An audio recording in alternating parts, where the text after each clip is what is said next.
Radio Rahim with Tony BELLEW. GQ night here, sir. Quite dapper and debonair, if I do say so myself. Thank you very much. We saw a hell of a card tonight. Maybe a better one than people expected in the main event. Were you surprised at Luke Campbell's performance tonight? I was surprised at how well he coped and how well he done, yes. I thought it was a fantastic bill. Everything about it. Listen, it's Sky Sports box office. We only have the best. So, as usual, it's been a fantastic night. You know, the crowd's been well entertained. Everyone's got the money's worth. I feel for Luke Campbell, but you've come across the best fighter of our era, literally. Did you have the fight any closer than the scorecards? No, because he's being dictated to all the way through, and he's not really dictating much. I gave him the first couple of rounds, but literally Vasily is having a look, and he's weighing him up.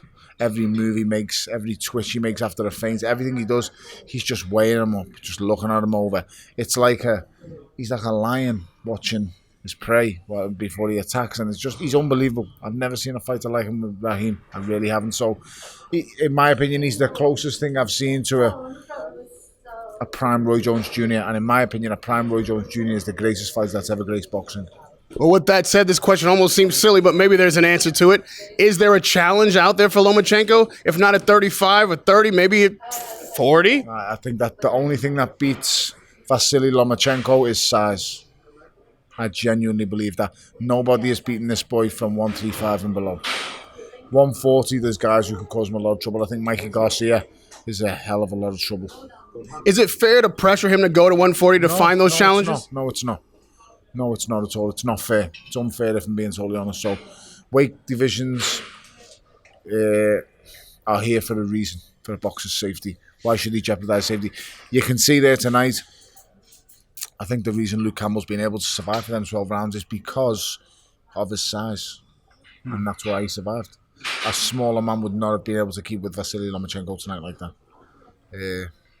So, like I say, it's a hard one for Luke Campbell to take, but he's got to go back to the drawing board, regroup, come again. He's done a fantastic performance tonight. He's outdone what everybody thought he would do. He's done absolutely fantastic. But as I've said before, and I'll say again, the champ has reigned supreme. And lastly, on tonight's card, what did you think while you were watching the Charlie Edwards fight? He goes down. Couple beats pass, he takes a vicious body shot. Yes. How did you react in the moment? What do you think about the ultimate result? First and foremost, I'd like to congratulate the WBC for doing the correct and the honourable thing to do. It's a shame that other organisations do not act like the WBC act. The WBC is the best organisation in the world. The WBC is the only organisation who doesn't charge sanctioning fees for women's fights. The WBC is the only sanctioning body in the world that also forces all of the top 15 fighters to be registered with VADA, the Voluntary Anti-Doping Association. So they're going far and beyond to make the sport safer, to make the sport better. They are now the only organisation who uses video replay to assess the situation with what's happened tonight. So no other organisation tonight with any other body would have changed that result tonight on the spot the way Maurizio Sullivan, the president, did.